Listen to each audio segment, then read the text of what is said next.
All this February, we are celebrating Black History Month. And did you know a historic neighborhood in Northwest Atlanta is just one of a few communities in the nation built exclusively by Black builders? It occurred during a time when most housing for Black residents was moved away from white communities.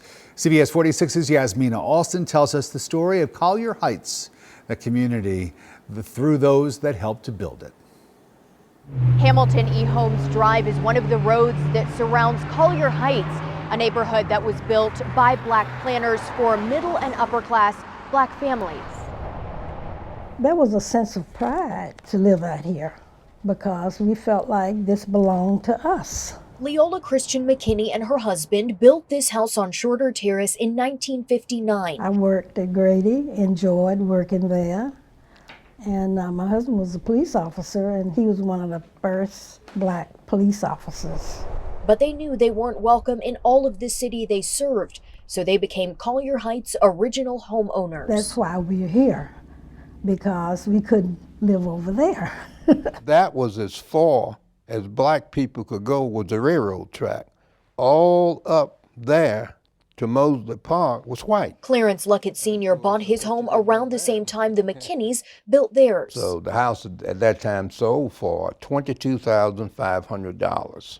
And that's all brick, old brick. The neighborhood was home to Dr. Martin Luther King Sr., Herman J. Russell, among others. Some refer to it as old money. Everybody that was anybody at that time lived in Collier Heights. Oh, it belonged to us then, you know. Many of the homes still show their original features. Architecture with a twist, houses with no end, and details like wrought iron rails. These are the original hardwood floors. Harold Morton says back then this land was thought to be bad, so it was sold to Black developers. You know, with the uniqueness of Black people, we found a way to make it work.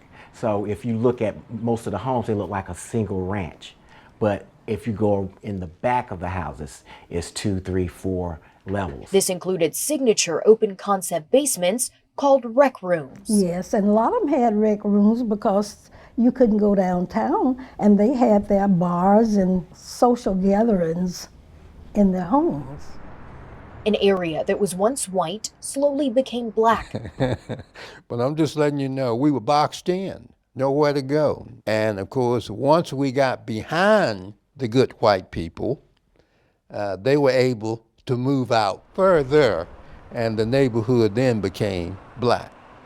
And Collier Heights became a historic site in 2009. Reporting in Atlanta, Yasmina Alston, CBS 46 News.